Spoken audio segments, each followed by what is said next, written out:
नमस्कार। मैं शान चौधरी आप सभी फ्यूचर ऑफिसर्स का स्वागत करता हूं।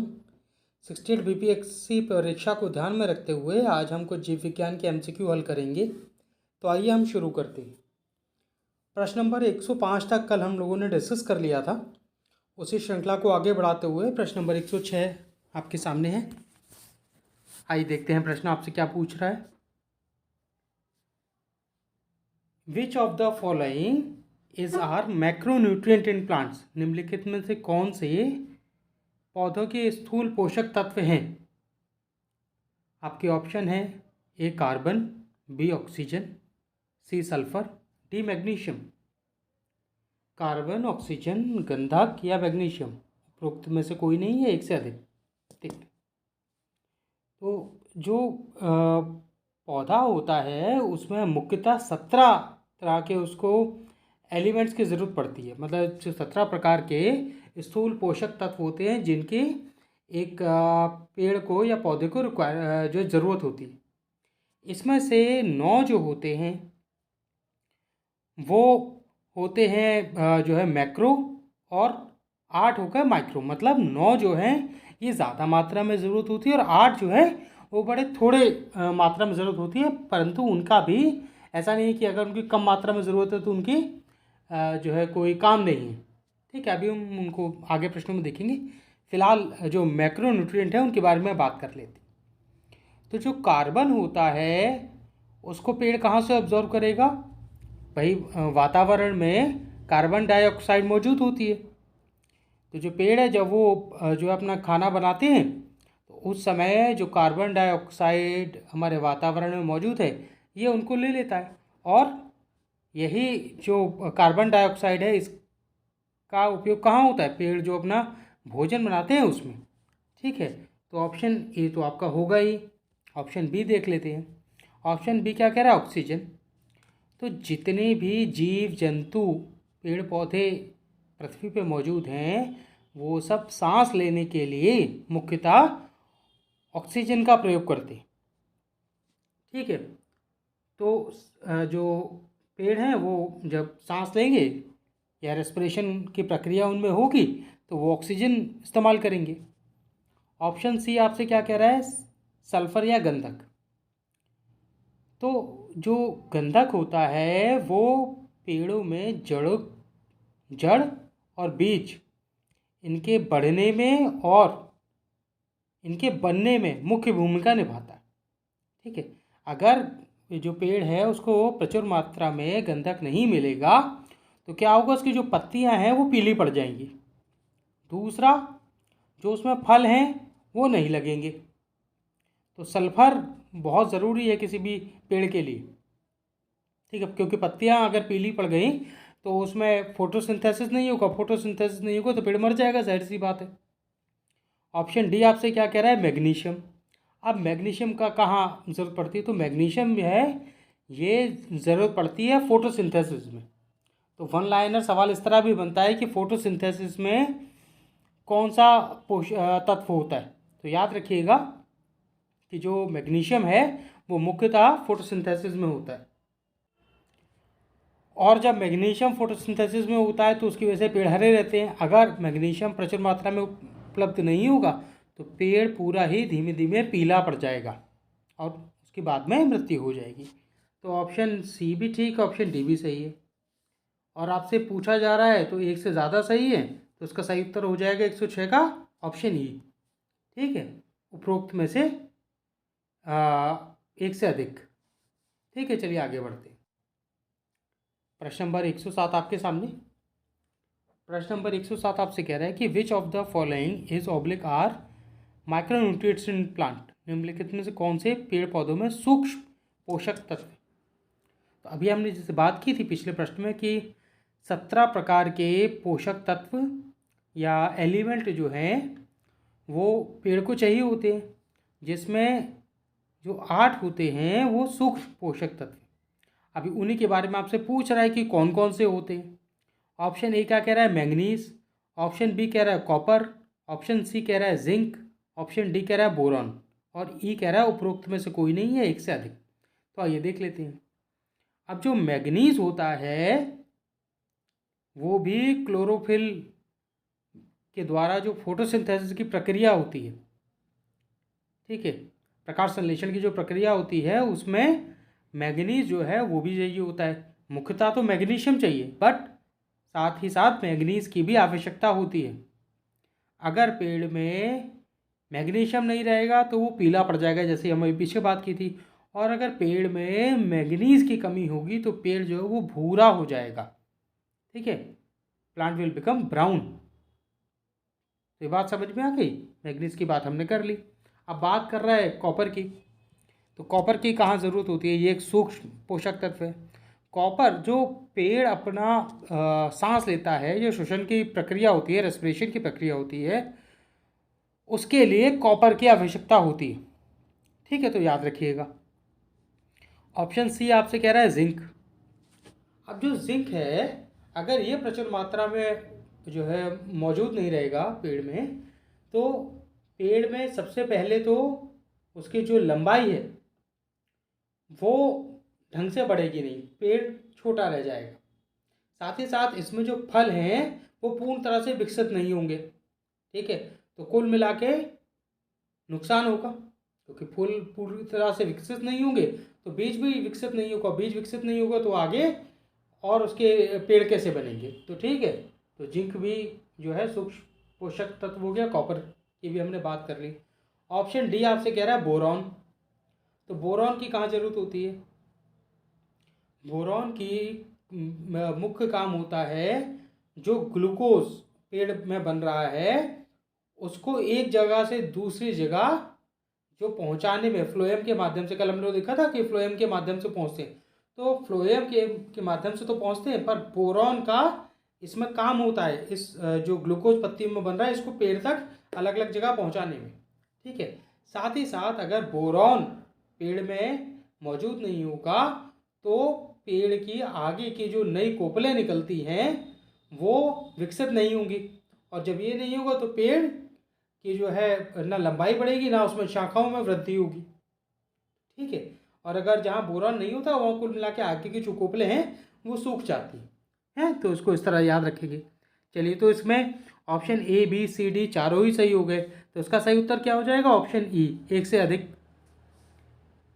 प्रश्न नंबर 107 पे हमने बात कर ली है। अब चलिए आगे बढ़ा जाए। प्रश्न नंबर 108 आपके सामने देखिए क्या कह रहा है प्रश्न, कि which of the following is oblique are nitrogen fixing bacteria in plant. निम्नलिखित में से कौन सा या से पौधों में नाइट्रोजन स्थिर करने वाले जीवाणु हैं। तो आपके ऑप्शन दिए हो, इनको पढ़ लेते हैं एक बार। पहला ऑप्शन कह रहा है साइनोबैक्टीरिया, ठीक है। ऑप्शन बी कह रहा है एनाबेना। ऑप्शन सी कह रहा है राइजोबियम। ऑप्शन डी कह रहा है फ्रेंकिया। और ई कह रहा है उपरोक्त में से कोई नहीं या एक से अधिक। पहले ही समझते हैं कि पेड़ों में नाइट्रोजन की ज़रूरत क्या होती है। तो नाइट्रोजन पेड़ों में मुख्य काम किस लिए होता है, प्रोटीन बनाने के लिए, ठीक है। तो जो प्रोटीन है, प्रोटीन का आपने नाम सुना होगा, प्रोटीन है वो किस लिए इस्तेमाल होता है, मतलब किस लिए बनता है, कैसे बनता है। तो जो प्रोटीन है उसमें मुख्यतः नाइट्रोजन पाई जाती है। साथ ही साथ जो पेड़ के जो सेल होते हैं, कोशिका जो होती है उसमें न्यूक्लिक एसिड, ठीक है, जो न्यूक्लिक एसिड है वो उसको बनने के लिए भी नाइट्रोजन की ज़रूरत होती है। ठीक है, हमें नाइट्रोजन देख लिया कि क्यों नाइट्रोजन की ज़रूरत होती है। अब देख लेते हैं कि नाइट्रोजन को स्थिर कैसे किया जाता है। तो होता क्या है, जो नाइट्रोजन है वो वातावरण में मौजूद रहती है। अब नाइट्रोजन दो प्रकार से स्थिर की जाती है। एक तो जब बिजली चमकती है या जो थंडर स्टॉर्म होता है उसकी वजह से ये जो नाइट्रोजन है, ये जो है नाइट्रोजन के बीच में एक बॉन्ड होता है। ये केमिस्ट्री में आप लोग पढ़ेंगे, हालांकि जानने की ज़्यादा ज़रूरत नहीं है। इस तरह का एक जो है ट्रिपल बॉन्ड पाया जाता है, ये बड़ा स्ट्रॉन्ग होता है और आसानी से नाइट्रोजन जो है वो नाइट्रोजन मॉलिक्यूल के फॉर्म में मिलती है, ठीक, अकेली नहीं मिलती। तो ये जो बैक्टीरिया हैं ये मिट्टी में भी मौजूद होते हैं, ये पेड़ की जड़ों में भी मौजूद होते हैं। ये इस वातावरण की जो नाइट्रोजन है इसको लेकर पेड़ों में उनके जो है नाइट्रेट के फॉर्म में बदल कर, जो नाइट्रोजन है वातावरण की, उसको नाइट्रेट के फॉर्म में बदल देते हैं, और फिर ये जो नाइट्रेट है ये पेड़ जो है वो एब्जॉर्ब कर लेता है, किससे? मिट्टी से। तो आइए देख लेते हैं कि ये कौन से बैक्टीरिया होते हैं। पहला ऑप्शन दिया है साइनोबैक्टीरिया। तो साइनोबैक्टीरिया को हम ब्लू ग्रीन एल्गी के नाम से भी जानते हैं। तो ऑप्शन ए इसका सही हो जाएगा। ऑप्शन बी क्या कह रहा है? एनेबेना। एनेबेना भी जो है एक नाइट्रोजन स्थिर करने वाला जीवाणु है। ऑप्शन सी कह रहा है राइजोबियम। तो राइजोबियम कहाँ मिलता है? राइजोबियम हमने देखा था कि ऐसे पेड़ जिनमें लेग्यूम पाए जाते हैं, लेग्यूमिनस जो आपके पेड़ पौधे होते हैं उनकी जड़ों में ये प्रेजेंट रहते हैं, ठीक है। और इन बैक्टीरिया को क्या कहते हैं? सहजीवी या सिम्बायोटिक रिलेशनशिप जो होती है वो राइजोबियम बैक्टीरिया है। हमने सहजीवीता के बारे में पीछे हम लोग वीडियोज़ में बात कर चुके हैं। और राइजोबियम कहाँ पाया जाएगा? जैसे मटर का जो पेड़ होता है उसकी जड़ में राइजोबियम होता है। जितनी भी दालें होती हैं, एक अरहर की दाल को अगर छोड़ दे तो उसमें सामान्यतः राइजोबियम जड़ों में मौजूद होता है, ठीक है। तो ऑप्शन सी भी सही हो जाएगा। ऑप्शन डी क्या कह रहा है? फ्रैंकिया। तो जितने भी द्विबीजपत्री होते हैं, जो डाइकोटिलेडन पेड़ होते हैं, उनकी जड़ों में सामान्यतः फ्रैंकिया पाया जाता है। तो ये चारों ही जो जीवाणु हैं ये वातावरण की जो नाइट्रोजन है उसको स्थिर करने में मदद करते हैं, ठीक है। तो इसके option A B C D चारों ही सही है। तो इसका सही उत्तर क्या हो जाएगा? एक में से अधिक, ठीक है। तो ये लगा दिया जाए, ऑप्शन ई। चलिए आगे बढ़ा जाए। प्रश्न नंबर 109 आपके सामने। प्रश्न नंबर 109 क्या कह रहा है कि identify denitrifying bacteria. Denitrifying bacteria की पहचान करें, जो आपके ऑप्शन दिए हुए। अभी हमने पीछे देखा नाइट्रीफाइंग बैक्टीरिया जो नाइट्रोजन को स्थिर करते हैं, और साथ ही साथ कुछ ऐसे भी जीवाणु होते हैं जो या बैक्टीरिया होते हैं जो ये नाइट्रेट जो पेड़ों ने ले ली है इसको वापस से नाइट्रोजन, जो वातावरण में नाइट्रोजन मौजूद है उसमें बदल देते हैं। अब ऐसा क्यों होता है भाई? जो पेड़ है वो जब तक जीवित होता है तब तक वो वातावरण की जो नाइट्रोजन है उसको नाइट्रेट में बैक्टीरिया बदल देते हैं और पेड़ उसको उस मिट्टी से ले लेता है। साथ ही साथ, और हाँ याद रखिएगा, ये जो नाइट्रोजन है ये पेड़ जो है पत्तियों के माध्यम से, जैसे कार्बन डाइऑक्साइड और ऑक्सीजन ली जाती है वैसे नहीं, ये जड़ों के माध्यम से लिया जाता है नाइट्रेट में। अगर कहीं वन लाइनर में आ जाए कि नाइट्रोजन कैसे लिया जाता है तो उसमें जड़ों में होगा आंसर, रूट्स में। गलती से पत्तियां मत लगा दीजिएगा, ठीक है। ये तो हो गई एक बात। दूसरा, अब जब ये पेड़ मर जाता है तो क्या होता है? मिट्टी में धीमे धीमे ये डिकम्पोज होगा, तो इसमें जो नाइट्रेट मौजूद है वो वापस से नाइट्रोजन में बदल जाएगा। किससे? ये जो डीनाइट्रीफाइंग बैक्टीरिया है ये काम करते हैं और ये वातावरण में इस नाइट्रोजन को वापस भेज देते। तो क्या है? बैलेंस बना रहता है, जो लिया है वातावरण से वो वापस जा रहा है। तो अब ये इनके नाम दिए हुए हैं, इनको एक बार पढ़ लेते हैं। क्या क्या ऑप्शन दिया हुआ है? थायोबैसिलस, दूसरा ऑप्शन है माइक्रोकॉकस, तीसरा ऑप्शन कह रहा है स्यूडोमोनाज, और चौथा ऑप्शन कह रहा है एक्रोमोबैक्टर। ये चारों ही डीनाइट्रीफाइंग बैक्टीरिया हैं। एक बार फिर बात कर लेते हैं। थायोबैसिलस, माइक्रोकॉकस, स्यूडोमोनाज और एक्रोमोबैक्टर। तो आपके option A B C D चारों ही सही है। इसका सही उत्तर क्या हो जाएगा? एक में से अधिक। तो इसको याद रखिएगा, ये चार जो है अलग अलग डीनाइट्रीफाइंग बैक्टीरिया है। चलिए आगे बढ़ा जाए। बीपीएससी 67 और 68 को ध्यान में रखते हुए हमारे यहाँ जीएस के लिए मेंस टेस्ट सीरीज़ 2 अक्टूबर से शुरू हो गई है और ऑप्शनल के लिए टेस्ट सीरीज़ 1 अक्टूबर से शुरू हो गई है। ऑप्शनल के सब्जेक्ट हैं history, geography, PSIR, philosophy, LSW, home science और सोशियोलॉजी। आप लोग अधिक जानकारी प्राप्त करने के लिए इस नंबर पर कॉल कर सकते हैं। प्रश्न नंबर 110 आपके सामने। प्रश्न कह रहा है कि which of the following is are components involve in photosynthesis. निम्नलिखित में से कौन प्रकाश संश्लेषण में शामिल घटक है? तो अभी हमने देखा कि फोटोसिंथेसिस क्या होता है। फोटोसिंथेसिस के लिए जो पत्तियां हैं उसमें एक पदार्थ मौजूद होता है जिसको हम लोग कहते हैं क्लोरोप्लास्ट, और ये पत्तियों को हरा रंग देता है। तो वो सारी पत्तियाँ जिसमें क्लोरोप्लास्ट मौजूद होगा वो हरे रंग की होंगी, और हरे रंग की होंगी तो जाहिर सी बात है वो प्रकाश संश्लेषण की प्रक्रिया करेंगी और अपना जो है पेड़ के लिए भोजन बनाएंगी। ठीक है, तो ये क्या पूछ रहा है कि प्रकाश संश्लेषण में कौन कौन से शामिल घटक हैं, तो जाहिर सी बात है क्लोरोफिल होना ही चाहिए। और ऐसे पेड़ जिनकी पत्तियां नीली होंगी या लाल होती हैं उनमें क्लोरोफिल नहीं पाया जाता सामान्यतः। ठीक है, ये याद रखिएगा। ऑप्शन बी क्या कह रहा है, कार्बन डाइऑक्साइड। अब कार्बन डाइऑक्साइड क्या होता है, कार्बन डाइऑक्साइड जो है ये गैस है, और जो आपका पेड़ है वो वातावरण से डायरेक्ट स्वतः जो है ये कार्बन डाइऑक्साइड को सोख लेता है।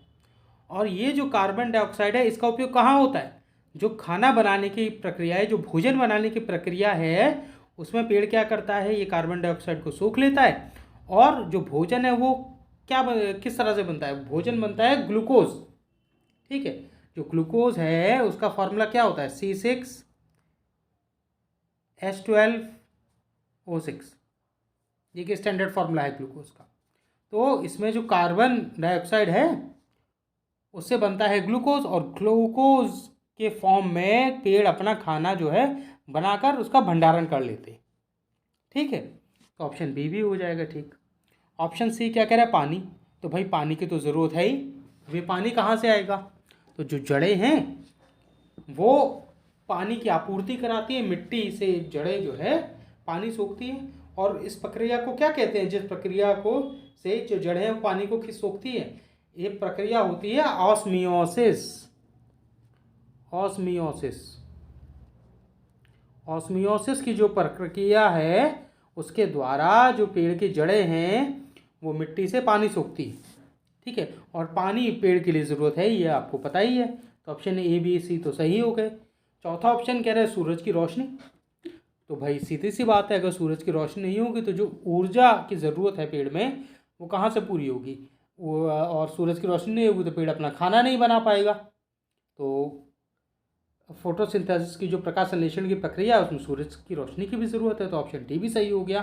तो इस प्रकार हमारे सारे ही ऑप्शन सही है, और 110 का सही उत्तर क्या हो जाएगा, एक से अधिक, तो ऑप्शन ई सही हो गया। चलिए आगे बढ़ा जाए। प्रश्न नंबर 111 आपके सामने। प्रश्न नंबर 111 कह रहा है, the photosynthesis occurs for which type of light. प्रकाश संश्लेषण किस प्रकार के प्रकाश के लिए होता है। अब देखिए ऐसा है, जो सूर्य की रोशनी है उसमें हमने पढ़ा था, या आपको पता होगा कि विबग्योर, इसके बारे में आप शायद जानते होंगे। विबग्योर जो है ये क्या है, we say violet, indigo, blue, green, yellow, orange और रेड, ये वो रंग हैं जो आपकी जो सूरज की रोशनी है उसमें 7 रंग पाए जाते हैं।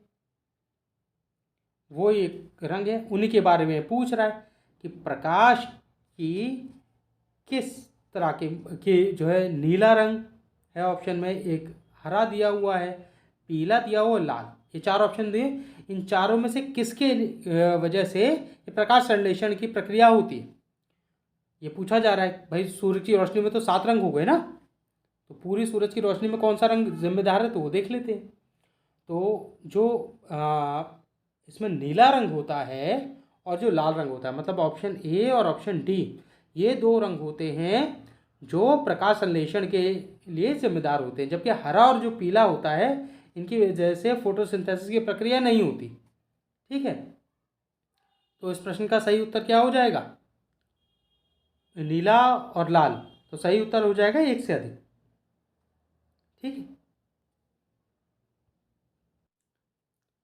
एक बात और इसमें नोट कर लीजिएगा, क्योंकि फोटोसिंथेसिस और प्रकाश संश्लेषण की बात हो रही है तो इसी में डिस्कस कर लेते हैं कि जो पेड़ है वो जो लाइट है, जो सूर्य की रोशनी है, वो एक सीमा से ज़्यादा जब बढ़ने लगेगी तो जो फोटोसिंथेसिस की प्रक्रिया है वो घटने लगेगी। अब ऐसा नहीं है कि जो रोशनी है वो अत्यंत ज़रूरत से ज़्यादा है, तो किसी भी चीज़ की जब अधिकता होती है तो वो पेड़ के लिए नुकसानदायक होती है। तो अगर कहीं क्वेश्चन आपका इस प्रकार से बन जाए कि जैसे जैसे हम प्रकाश की तीव्रता को बढ़ाएंगे वैसे वैसे फोटोसिंथेसिस की प्रक्रिया बढ़ेगी, तो ये सही नहीं होगा। एक सीमा तक ही जो है फोटोसिंथेसिस की प्रक्रिया बढ़ेगी और अत्यंत जो है प्रकाश की जो है प्रकाश को बढ़ा दिया जाएगा तो जो प्रकाश संश्लेषण की प्रक्रिया प्रक्रिया है उसमें कमी आएगी। ठीक है, तो याद रखिएगा।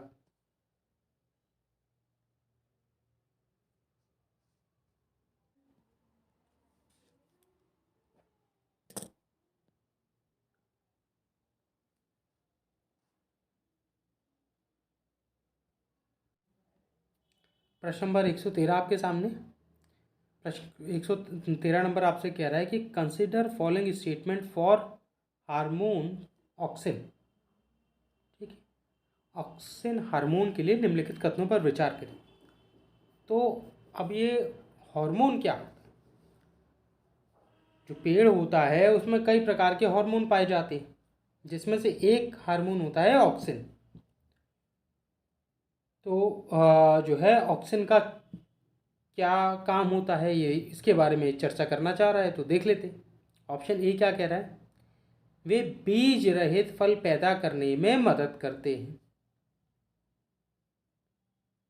कौन? ऑक्सिन। तो ये बात सही है। जो ऑक्सीजन है, ये ऑक्सिन है, सॉरी माफ़ कीजिएगा, हार्मोन, वो क्या करता है? फल में बीज रहित फल पैदा करने में मदद करता है। हम लोगों ने पिछली वीडियो में बात की थी, एक शब्द आया था पार्थेनोकार्पी। पार्थेनोकार्पी क्या होता है? जो फल में जो है ऐसा फल जो बगैर या बीज रहित फल को पैदा करने की जो प्रक्रिया है उसको पार्थेनोकार्पी कहा जाता है। तो वहाँ पर जो हार्मोन इस्तेमाल होता है वो क्या होता है? ऑक्सिन। ठीक है, तो याद रखिएगा, ऑप्शन ए सही है। ऑप्शन बी क्या कह रहा है? तनों के विकास में मदद करता है। तो ये फैक्ट है कि जो ऑक्सीजन है वो जो पेड़ के तने होते हैं उनके विकास में मदद करता है। तो ऑप्शन बी भी सही हो जाएगा। ऑप्शन सी क्या कह रहा है? कि एक खरपतवारी विनाश के रूप में इस्तेमाल किया जा सकता है। तो इसको देख लेते हैं। अब होता क्या है कि मान लीजिए गेहूं की फसल है, लगी हुई है, तो उसमें कई सारे खरपतवार जो है पानी के साथ जम गई। तो अब क्या हो रहा है कि आप उसमें खाद डाल रहे हैं, पानी डाल रहे हैं, और वो पूरी तरह गेहूं की फसल को ना मिल के खरपतवार को मिल रहा है। तो जो ऑक्सिन जो हार्मोन है, अगर इसका छिड़काव हो जाए तो क्या होता है? मुख्य फसल को छोड़ के जो आपके खरपतवार हैं उनका विनाश हो जाता है। तो ये ऑक्सिन जो हार्मोन है इसको जो वीडिसाइड की तरह भी इस्तेमाल करते हैं, या खरपतवार जो होता है उसके विनाश के लिए भी इस्तेमाल किया जाता है। तो ऑप्शन सी भी सही हो गया। ऑप्शन डी आपसे क्या आ रहा है? कि तनु में इस हार्मोन की अधिक सांद्रता के कारण फल पकने से पहले ही गिर जाते हैं। अब ये देखिए, ऑप्शन ए बी सी में हमने देखा कि इसके फायदे क्या होते हैं। जैसा कि हमने बात की थी अभी पीछे कि किसी भी चीज़ की जो अत्यधिकता है उससे नुकसान भी होती है। तो अब ज़रूरत से ज़्यादा जब ऑक्सीजन हार्मोन जो है पेड़ को दिया जाएगा आर्टिफिशियल तरीके से, तो उस कृत्रिम रूप से, तो क्या होगा कि जो फल हैं वो बगैर पके ही गिर जाएंगे। ठीक है, तो ये बात याद रखिएगा, हमेशा ऑक्सीजन जो है वो देने से फ़ायदे ही नहीं होते, उसका नुकसान भी है। तो ऑप्शन डी भी सही है। तो इस प्रकार इसका सही उत्तर क्या हो गया? ऑप्शन ई, प्रश्न नंबर 113 का। तो याद रखिएगा। चलिए आगे बढ़ा जाए। BPSC 68 कोर्स के लिए हमारे यहाँ क्लास और टेस्ट सीरीज़ 2 अक्टूबर से GS के लिए शुरू हो गई हैं। आप लोग अधिक जानकारी के लिए दिए गए नंबर पर कॉल कर सकते हैं। फिर पीछे हम लोगों ने प्रश्न नंबर 113 में ऑक्सिन हार्मोन की बात की थी। अब ये आपसे जिब्रेलिन के बारे में पूछ रहा है 114 नंबर, कि निम्नलिखित में से कौन से जिब्रेलिन के कारण। तो जिब्रेलिन भी एक प्रकार का पेड़ों का हार्मोन होता है, तो इसके बारे में बात कर लेते हैं। अब ये कह रहा है कि ऑप्शन ए कि यह पौधों की ऊंचाई में वृद्धि का कारण बनता है। ठीक है, तो ऐसा है क्या, बताइए। जो जिब्रेलिन होता है वो एक तरह का ना वीक एसिड है, ये कह लीजिए एक वीक अम्ल है। कौन? जिब्रेलिन। तो अगर पूछा जाए कि जिब्रेलिन क्या है, तो प्लांट हार्मोन है और ये एक तरह का एसिड होता है, अम्ल होता है। अब इसको देख लेते हैं कि क्या तो जिब्रेलिन जो है ये नाम से अगर आप याद रखना चाहें तो इंग्लिश में एक वर्ड होता है जायंट।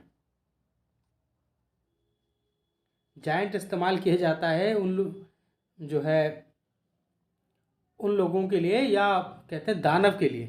तो जायंट को जिब्रेलिन से जोड़ के देख सकते हैं, याद रखने के लिए केवल, कि जो जिब्रेलिन है उससे क्या होता है, पेड़ की ऊंचाई बढ़ती है। जिस प्रकार जो दानव है, जायंट है, वो बहुत लंबा आदमी होता है, उसको जायंट कहा जाता है। तो जिब्रेलिन से जोड़ के देख सकते हैं, और ऑप्शन ए इसका सही हो जाएगा। ये ऊंचाई में वृद्धि में मदद करता है। ऑप्शन बी कह रहा है कि यह बीज निर्माण की प्रक्रिया को सक्रिय करता है। ध्यान से देखिएगा ऑप्शन को, बीज नहीं बनाता परंतु बीज निर्माण की प्रक्रिया को सक्रिय करता है, कि जिससे बीज बनना, किसी जो फल है उसमें शुरुआत हो सके। तो उसके लिए क्या ज़रूरत है, जिब्रेलिन।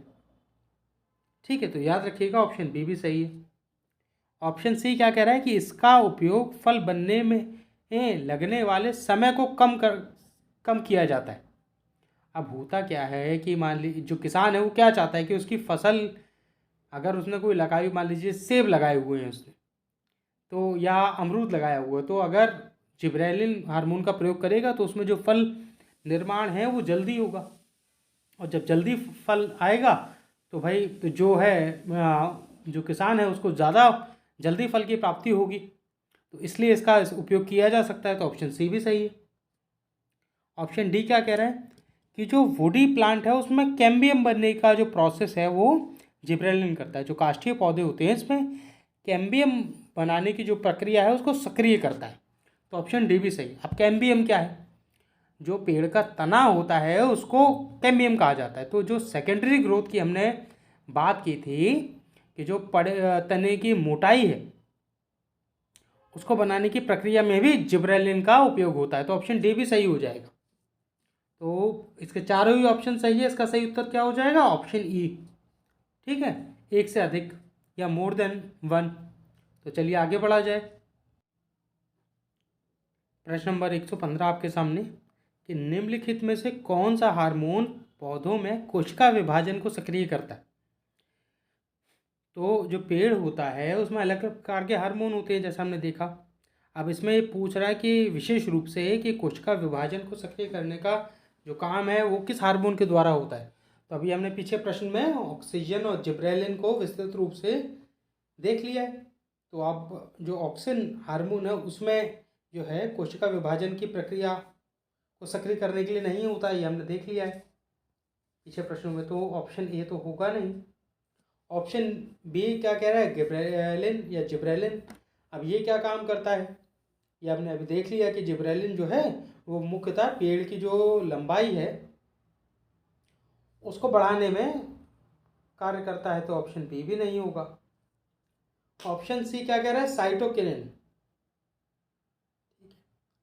तो जो साइटोकिनिन है उसका ये मुख्य कार्य होता है कि जो पेड़ है उसमें कोशिका विभाजन की जो प्रक्रिया है उसको सक्रिय करने का कार्य जो है वो साइटोकिनिन करता है।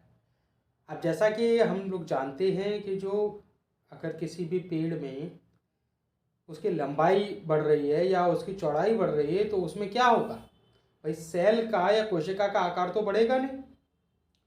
जो कोशिका है उसका क्या होगा, उसके जो है नंबर बढ़ेंगे। ठीक है, और वो कैसे होगा, जब कोशिका का विभाजन होगा तो उसकी जनसंख्या में वृद्धि होगी, और जनसंख्या में वृद्धि होगी तो धीमे धीमे पेड़ का आकार बढ़ने लगेगा। तो ये जो प्रक्रिया है इसके लिए साइटोकिनिन जिम्मेदार है। ठीक है, ऑप्शन डी क्या कह रहा है। और एक चीज़ और, जो आपका साइटोकिनिन है ये म्यूटेशन जो होता है उसको रोकने में भी कारगर होता है। म्यूटेशन को हिंदी में कहते हैं उत्परिवर्तन। तो क्या होता है कि मान लीजिए कि कोई पेड़ है उसमें शाखाएं निकलनी हैं, और ऑक्सिन जो है या किसी हार्मोन की वजह से ज़रूरत से ज़्यादा शाखाओं में वृद्धि अगर हो रही है तो वो क्या हो गई, म्यूटेशन की प्रक्रिया हो गई, क्या उत्परिवर्तन हो गया। ऐसी चीज़ को रोकने के लिए साइटोकिनिन जो हार्मोन है वो कारगर होता है। तो ये जो म्यूटेशन की प्रक्रिया है उसको रोकने में भी मददगार होता है। तो याद रखिएगा। ऑप्शन डी क्या कह रहा है, फ्लोरिजेंस। अब जो फ्लोरिजेंस हार्मोन होता है, पहले सही उत्तर लगा लेते, ऑप्शन सी सही होगा इसका। फिर हम फ्लोरिजेंस की बात करें। ऑप्शन डी कह रहा है फ्लोरिजेंस। जो फ्लोरिजेन हार्मोन होता है, इसका नाम से ही पता चल रहा है, फ्लोरिजेन मतलब कुछ ना कुछ फूल से जो है इसका नाता होगा, फ्लावर से। तो जो फ्लोरिजेंस है वो फूल के खिलने में मदद करता है। ठीक है, तो इसको तोड़ के भी याद रख सकते हैं कि फ्लोरी का मतलब हो गया फ्लावर या फूल, और जैन का मतलब जनरेशन। तो फूल को बनाने में या फूल को खिलने में जो मदद करे वो फ्लोरिजेन होता है। इसको याद रख सकते हैं इस प्रकार से। फिलहाल इसका जो है सही उत्तर ऑप्शन सी हो जाएगा, और हमने इस पर चर्चा कर ही ली। चलिए आगे बढ़ा जाए। प्रश्न नंबर 116 आपके सामने कि which plant hormone formation occurs in damage cell. जो क्षति कोशिकाओं में हो जाती है पेड़ों में, उसमें किस हार्मोन का निर्माण होता है क्षति पहुंचने पर। तो ये आपसे पूछा जा रहा है, तो देख लेते हैं। ऑप्शन ए कह रहा है एब्सिसिक एसिड। तो अब ये जो एब्सिसिक एसिड होता है ये एक प्रकार का हार्मोन है। तो क्या ये जो जिन कोशिकाओं में क्षति पहुंच जाती है वहाँ इसका निर्माण होता है, बताइए। तो नहीं होता है। ठीक है, एब्सिसिक एसिड में नहीं होता। अब एब्सिसिक एसिड का क्या काम। तो क्या होता है कि जो पेड़ है उसकी जो लंबाई है ये उसको रोकता है। जो पेड़ की बढ़ती हुई लंबाई है उसको रोकता है। अब कैसे, क्या ज़रूरत है इसकी। अब देखिए, आपने देखा होगा पेड़ जब छोटा पौधा लगाया जाता है तो उसकी लंबाई बढ़नी शुरू होती है, पर कुछ समय के बाद एक विस्तृत जो है लंबाई पहुंचने के बाद पेड़ की लंबाई बढ़ना रुक जाती है, फिर उसकी शाखाओं में ज़्यादा वृद्धि होती है। तो ऐसे ही समय में क्या है, पेड़ को कौन बताता है कि भाई अब तुम्हारी लंबाई पूरी हो गई है, अब आप ज़्यादा लंबे मत बढ़िए। तो ये काम एब्सिसिक एसिड करता है। ठीक है, हमने देखा था कि जिब्रेलिन लंबाई या कद बढ़ाता है और वहीं एब्सिसिक एसिड इसको रोकता है। तो दोनों ही हार्मोन ज़रूरत होती है इनकी। ठीक है, तो याद रखिएगा एब्सिसिक एसिड का क्या काम है। दूसरा क्या करता है एब्सिसिक एसिड, जो वाष्पीकरण की जो प्रक्रिया होती है उसको रोक कम करता है। भाई अगर मान लीजिए जो पत्तियों में स्टोमेटा हैं, अब अगर वो सदैव खुले ही रहेंगे तो जो वाष्पीकरण की प्रक्रिया है वो ज़रूरत से ज़्यादा होगी, पानी ज़रूरत से ज़्यादा निकलेगा, और पानी ज़रूरत से ज़्यादा निकलेगा तो पेड़ सूख जाएगा। तो क्या करता है ये एब्सिसिक एसिड, ये स्टोमेटा को माफ़ कीजिएगा, ये क्या करता है जो वाष्पीकरण की प्रक्रिया है जो पेड़ से हो रही है उसको रोकता है, उसको कम करता है। ठीक है, तो ये दोनों ही काम है इसके, जो लंबाई उसको रोकना और वाष्पीकरण की जो प्रक्रिया है उसको भी कम करता है। कैसे, जो छिद्र होते हैं उनको बंद करके। तो याद रखिएगा। ऑप्शन बी कह रहा है इथाइलिन। अब जो इथाइलिन होता है ये भी हार्मोन है। ठीक है, ये अकेला ऐसा हार्मोन है पेड़ों का जो कि गैसियस रूप में मौजूद होता है। ये कई बार पूछा गया प्रश्न, वो कौन सा पादप हार्मोन है जो गैसियस या गैस के रूप में मौजूद होता है। तो उसका सही उत्तर होगा एथिलीन। ठीक है, बहरहाल आपसे क्षति कोशिकाओं के बारे में पूछा जा रहा है, तो इथाइलिन नहीं होगा इसका ऑप्शन। साथ ही साथ जो इथाइलिन है उसका एक उपयोग और है कि ये फलों को पकने में मदद करता है। ठीक है, तो एक हरा फल जो धीमे धीमे पक जाता है वो पकने की जो प्रक्रिया है वो कैसे शुरू होती है, जब ये इथाइलिन हार्मोन पेड़ों में जो है बनता है। ठीक है, तो इथाइलिन के हमने जो है दो देख लिए क्या मुख्य कारण होते हैं। तीसरा ऑप्शन कह रहा है ऑक्सिन। तो ऑक्सिन के बारे में विस्तार से चर्चा कर ही चुके हैं कि ऑक्सिन जो हार्मोन है उसके क्या मुख्य कार्य हैं, तो ऑक्सिन भी नहीं होगा। अब इसका सही उत्तर क्या हो जाएगा, क्रोमेटिन, ऑप्शन डी। अब होता क्या है, मान लीजिए पेड़ को कोई क्षति पहुंची, कोई पत्ती टूट गई या जो उसके कोई शाखा टूट के गिर गई है, तो ऐसे समय में जो जहाँ से टूट के गिरी है वहाँ पर जो हार्मोन रिलीज होगा उसको क्या कहा जाएगा, क्रोमेटिन। ठीक है, याद रखिएगा, ये एक बार आ चुका है सवाल। चलिए आगे बढ़ा जाए। प्रश्न नंबर 117 आपके सामने कि ये आपसे पूछ रहा है कि plant absorb nitrogen in the form of जो पौधे होते हैं वो नाइट्रोजन को किस रूप में अवशोषित करते हैं। तो हमने देखा था कि अभी पीछे कि नाइट्रोजन की क्या ज़रूरत है, क्यों एब्जॉर्ब की जाती है, तो इस बारे में बात नहीं करेंगे, बस ये पूछ रहा है कि नाइट्रोजन कैसे एब्जॉर्ब की जाती है। तो हमने देखा था कि जो नाइट्रोजन है वो वातावरण में मौजूद होती है, और पेड़ जो है जो गैस का आदान प्रदान है वो किसके माध्यम से करते हैं, अपनी पत्तियों के माध्यम से। ठीक है, पर जो नाइट्रोजन है उसको पत्तियां नहीं जो है एब्जॉर्ब करती, जब शोषित करती हैं वो पत्तियां नहीं करती, कहाँ से होता है, जड़ों के माध्यम से। तो अब जो नाइट्रोजन है वो जड़ों तक कैसे पहुँचेगी। हमने नाइट्रीफाइंग बैक्टीरिया के बारे में बात की थी कि ये मिट्टी में या जड़ों में मौजूद होते हैं। तो ये क्या करते हैं, ये जो नाइट्रोजन है वातावरण में, इसको किस में बदल देते हैं, नाइट्रेट में। प्रक्रिया में तो नाइट्राइट भी आएगा और नाइट्रिक एसिड भी आएगा। नाइट्रिक एसिड किस में, जब अम्लीय वर्षा जो होती है, एसिडिक रेन जो होती है, उसमें नाइट्रिक एसिड के रूप में मिट्टी में गिरती है ये नाइट्रेट।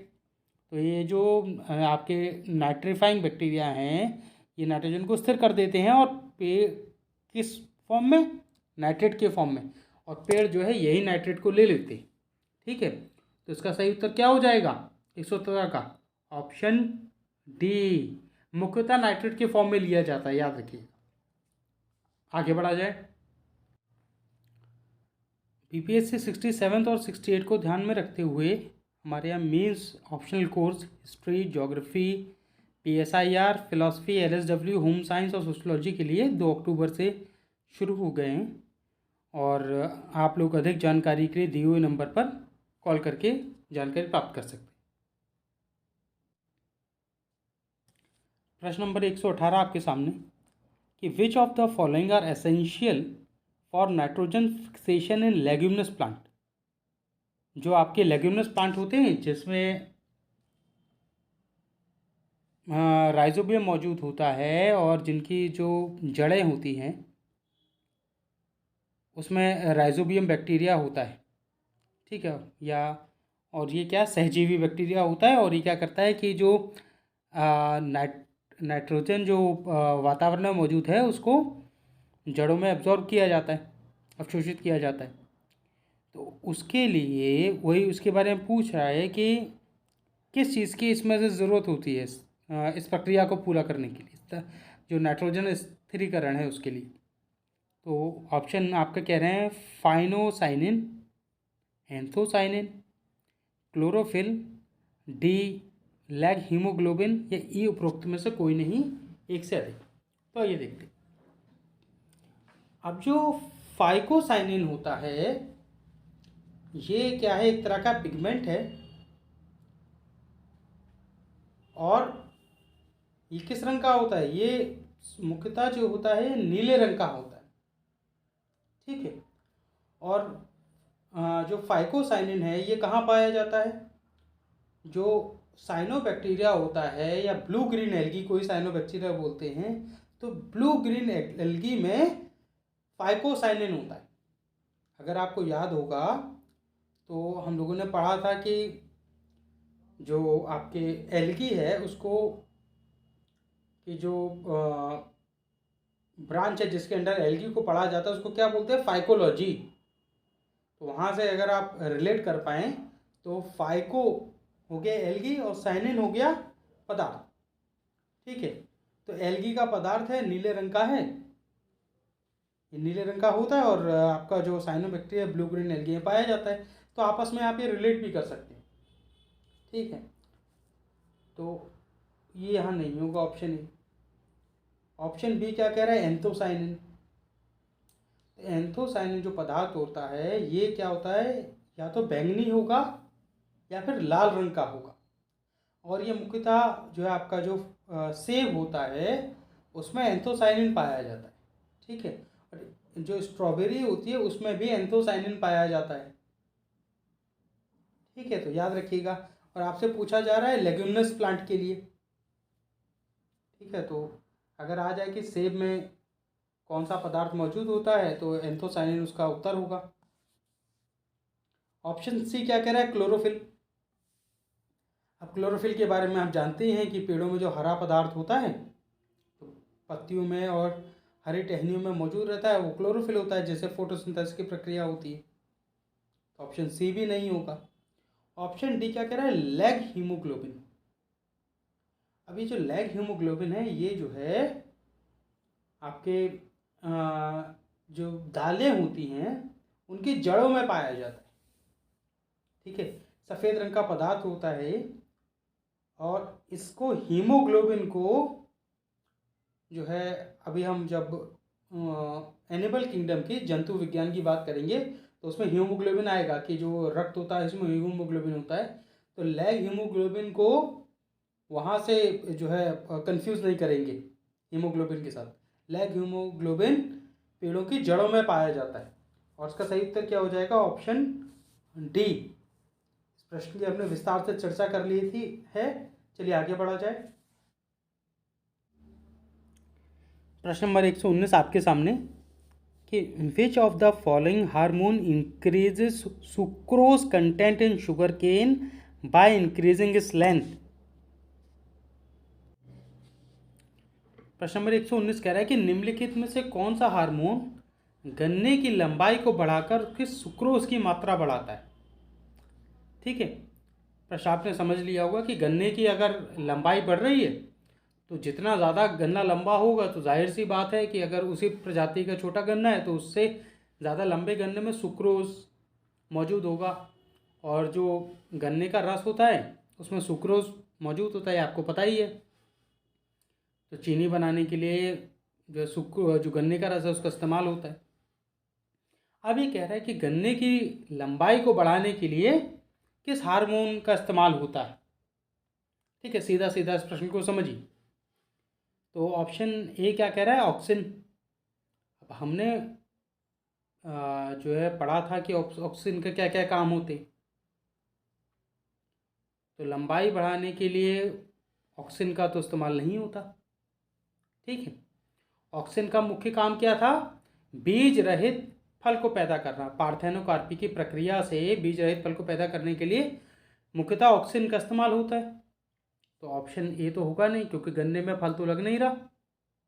ठीक है, गन्ने का क्या तना ही तो में रस होता है, गन्ना एक प्रकार की घास है। तो ऑप्शन ए नहीं होगा। ऑप्शन बी क्या कह रहा है, इथिलीन।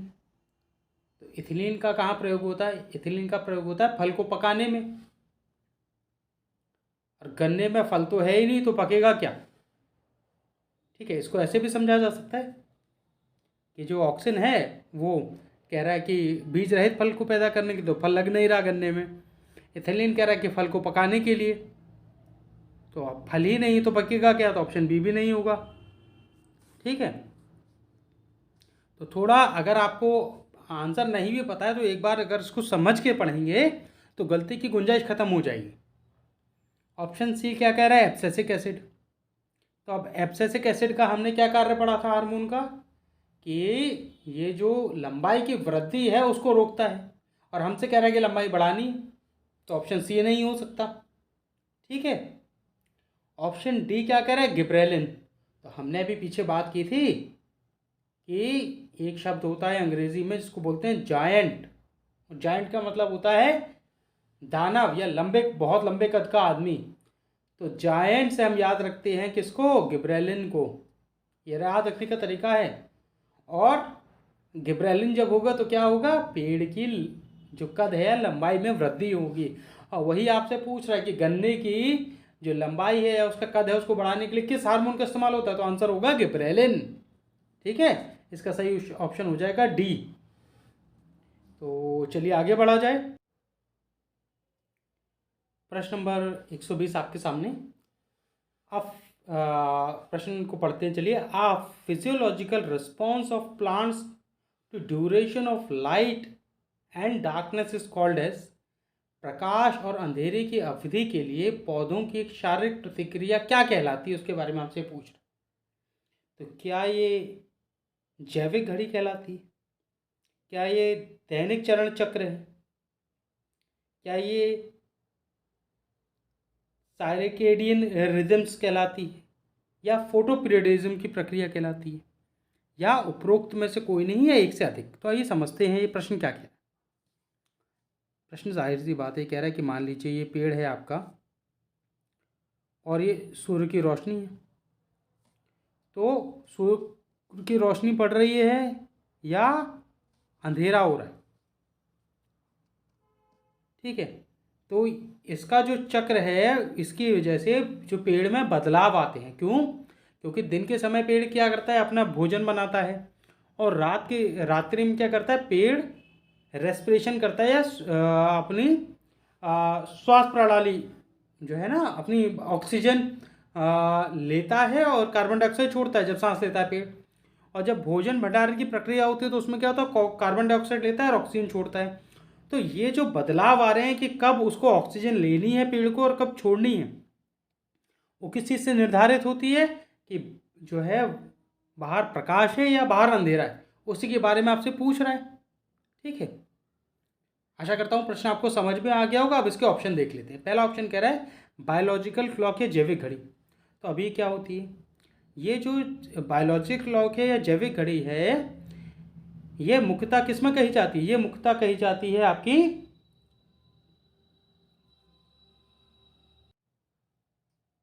ये मुख्यतः कही जाती है जो जीव होते हैं उनके लिए, ठीक है। क्यों? क्योंकि बायोलॉजिकल क्लॉक का मतलब होता है कि आपको कब उठना है, कब जगना है। तो सोते समय कुछ कार्य किए जाते हैं, कुछ जगते समय किया जाता है। सोते समय जैसे आपकी जो सांस लेने की गति होती है वो कम हो जाती है, आपकी जो शरीर के अंग हैं वो आराम करते हैं। और वहीं जागते समय क्या होता है, आपकी जो सांस लेने की गति है वो उसमें थोड़ी वृद्धि हो जाती है। आपके शरीर में अगर गर्मी है तो पसीना निकलने लगता है। ये सब बायोलॉजिकल क्लॉक का हिस्सा ही है, एक मोटा मोटा इसको समझ लेते हैं, ठीक है। डेली फेज साइकिल या दैनिक चरण चक्र, ये वो है कि आप दैनिक रूप से क्या क्या काम जो कर रहे हैं, ऐसे काम जो आप दैनिक रूप में करते हैं, ठीक है। तो इसका भी पेड़ से कोई खास लेना देना नहीं है। अब जो सर्कैडियन रिदम्स है ये बायोलॉजिकल क्लॉक से ही रिलेटेड है, तो उस पर ज़्यादा जोर मत डालिएगा। बस ये समझ लीजिए कि सर्कैडियन रिदम्स है ये कहीं ना कहीं जैविक घड़ी से कहीं ना कहीं रिलेट करता है, ठीक है।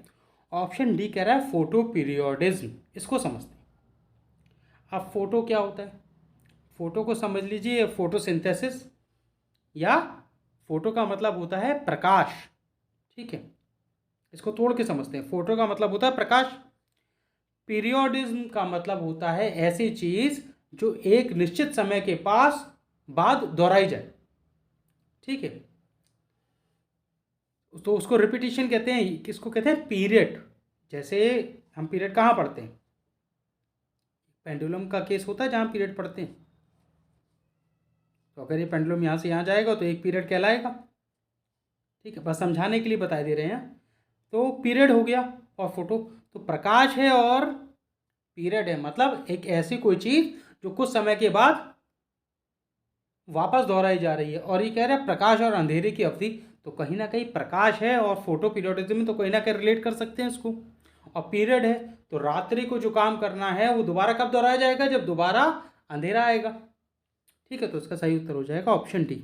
आशा करता हूँ समझाने में आपको ये प्रश्न समझ में आएगा। प्रश्न थोड़ा सा ट्रिकी है पर कठिन नहीं है। प्रश्न को ध्यान से पढ़िएगा, प्रश्न सरल है। चलिए आज के प्रश्न यहीं समाप्त होते हैं। 67 और 68 बीपीएससी के लिए मेंस क्लासेस हमारे यहाँ 3 अक्टूबर से शुरू हो गई हैं, और 68 बीपीएससी का एग्ज़ाम जो जनवरी में होने वाला है उसके प्रिलिमिनरी टेस्ट के लिए 2 अक्टूबर से हमारे यहाँ बैचेस शुरू हो गए। धन्यवाद।